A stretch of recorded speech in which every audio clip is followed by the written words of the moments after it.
ये जो तासुर ऑपोजिशन दे रही है कि ये अवाम दोस्त बजट नहीं है, ये अवाम कुश बजट है, तो ये इसी तरह से लग रहा है आपको कि ये वाकई को बहुत बड़ा पहाड़ तोड़ दिया है हुकूमत ने आम आदमी पर?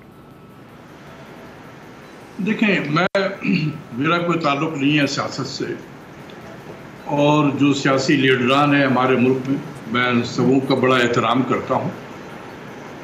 उनका अपना एक पॉलिटिकल वो होता है, उनके सामने उनके अपने वोटर हैं, तो वो अगर किसी हवाले से बजट के बारे में अगर ये बयानात दे रहे हैं, तो मैं फिर अब उनके बारे में तो नहीं कुछ कह सकता हूँ। लेकिन जहाँ तक मेरा अपना व्यू है एज ए प्रोफेशनल इकोनॉमिस्ट के तौर पे, तो मैं ये समझता हूँ कि ये जो माजी में 3 बजट इस हुकूमत ने दिए थे, मैं 3 कहता हूँ इसलिए कि असद उमर ने पहला एक रिवाइज बजट भी दिया था, उसको भी मैं बजट तस्वर करता हूँ, और उसके बाद वो 2018-19 का बजट था, फिर एक बजट आया 19-20 का, और एक बजट आया 20-21 का जो ख़त्म हो रहा है, और ये 21-22 का बजट है। तो मेरे नज़दीक ये 4th बजट है, और अगले साल का जो बजट होगा वो आखिरी होगा 5th बजट।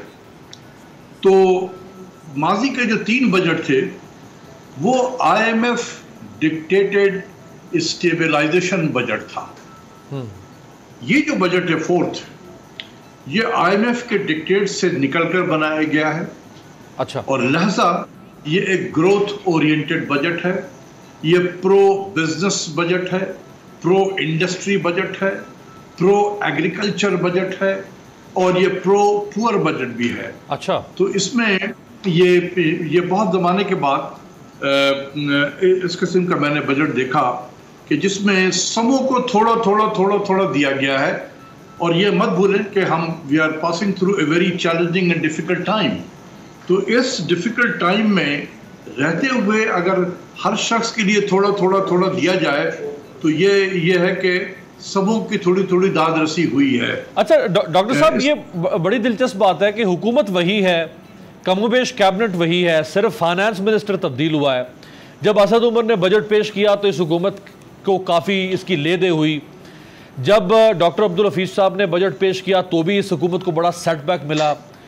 लेकिन ये शौकत तरीन साहब ने ये आनन फनन क्या कर दिया है कि जैसा आप बता रहे हैं बड़ी रोजी पिक्चर है इस बजट की? नहीं, देखें, बात यह है कि जैसे मैंने शुरू में कहा कि पहले की जो 3 बजट आपने बताए, ये एक IMF डिक्टेटेड स्टेबलाइजेशन बजट था, जिसमें आपने अपने खर्चात को कम करना था और रेवेन्यू को बढ़ाना था। पागलों की तरह रेवेन्यू के टारगेट भी रखे गए थे, जो अचीव तो हुआ नहीं, लेकिन उसने पूरी इंडस्ट्री को हिला कर रख दिया था। तो वो एक स्टेबलाइजेशन बजट था 3 साल का। ये 3 साल के बाद हुकूमत को ये रियलाइजेशन हुई कि काम ठीक नहीं हो रहा है। और ये बात मैं भी बार अपने बहुत सारे आपके प्रोग्राम में बताया, दूसरों के प्रोग्राम में भी बताता रहा प्राइम मिनिस्टर को कि सर, ये आपकी जो इकोनॉमिक टीम है आपको मिसगाइड कर रही है। जिस तरीके से चीज़ें बताई जा रही हैं आपको, ये ठीक नहीं है ऐसा। लेकिन चूंकि मैं बाहर बैठ के कर रहा था, प्राइम मिनिस्टर ये सोच रहे होंगे कि बड़े मैं मुखालफत कर रहा हूँ। लेकिन यही शौकत तरीन साहब शाहजेब खानजादा के प्रोग्राम में जब कहा आके उन्होंने कि 2.5 साल में बड़ा गरक हो गया है, इतने सख्त अल्फाज तो मैंने भी इस्तेमाल नहीं किए थे, लेकिन उन्होंने हकीकत बयान की, और मैं इसी चीज़ की निशानदेही करता रहा डे 1 से। लेकिन मेरी बात को नहीं सुना प्राइम मिनिस्टर ने। जब पता चला, जब इन्होंने कहा कि बेड़ा गर्क हो गया है, हमें ग्रोथ की तरफ जाना चाहिए, हमें जॉब्स क्रिएट करना चाहिए, तो अब ये प्राइम मिनिस्टर साहब ने कहा कि भाई ठीक है, अब आप ये काम करें। लेकिन उसके लिए ज़रूरी था कि IMF के साथ ज़रा खड़ा होना था। तो शौकत तरीन ने कहा कि जी हम रीनिगोशिएट करेंगे। अभी मैंने एक आर्टिकल लिखा जो बिजनेस रिकॉर्डर में छपा, उसमें मैंने यही लिखा हुआ था कि how to revive the economy, और मैंने जो मेरे सजेशंस थी बिल्कुल इसी लाइन पे थी कि आप IMF से बात करें, आप उनसे ये कहें कि जी अब कोई मजीद बिजली, गैस और टैक्स जो है ये नहीं बढ़ेंगे। कि देखें, ये पेंडेमिक के बाद दुनिया की इकोनॉमी बहुत तबाही में उसकी बची है, पाकिस्तान में भी उसके असरात पड़े हैं। बल्कि डॉक्टर साहब मुझे याद है आप मेरे प्रोग्राम में भी कह चुके हैं और भी जगहों पे कह चुके हैं कि शुरू में आप तो मुखालफत कर रहे थे कि हमें IMF के पास जाने नहीं चाहिए, लेकिन अब घूम फिर के वही बातें हो रही है कि जब IMF से हट के हमने बजट बनाया तो सब तारीफ कर रहे हैं। सही। जब आपने IMF के डिक्टेटेड बजट बनाए थे तो सब गालियां दे रहे थे आपके, और उसकी वजह से जो तबाही हुई है, आज जहां खड़े हैं हम, काश मेरी बात को प्राइम मिनिस्टर पहले सुन लेते ये, लेकिन नहीं सुना। ठीक है, जो उन्होंने बेहतर फैसला किया।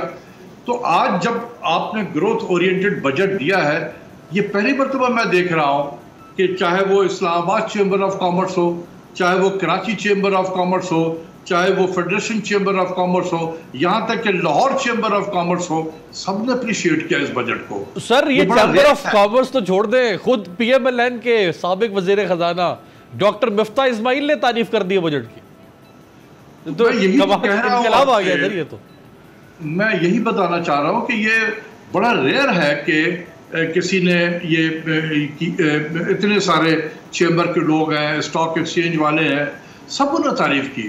यानी कि इस बजट में सबके लिए थोड़ा थोड़ा मौजूद है। यहाँ तक कि आपने पेंशनर को भी देखा कि उनको भी 10% बढ़ा दिए गए हैं, और इसके अलावा जो मिनिमम वेज है उसको भी बढ़ाया गया है। सरकारी मुलाजमीन की तनख्वाहें में 10% बढ़ा दी गई हैं।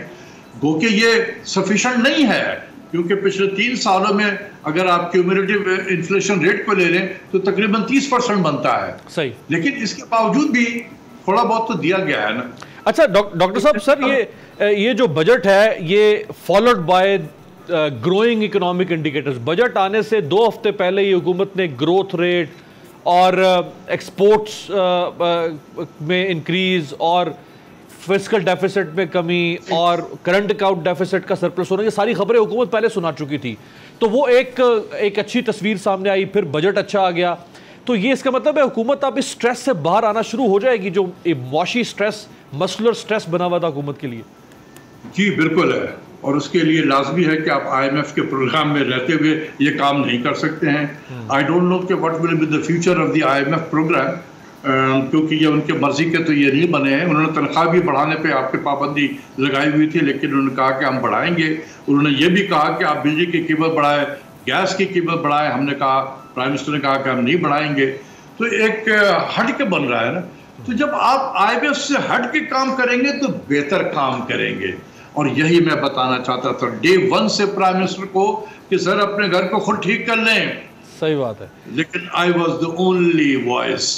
अब मैं उन लोगों से पूछता हूं जो उस वक्त प्राइम मिनिस्टर के को कह रहे थे कि सर आपने बहुत देर कर दी, आपको तो बहुत पहले चले जाना चाहिए था। आज वो किधर हैं, छुप के बैठे हुए। सही बात है।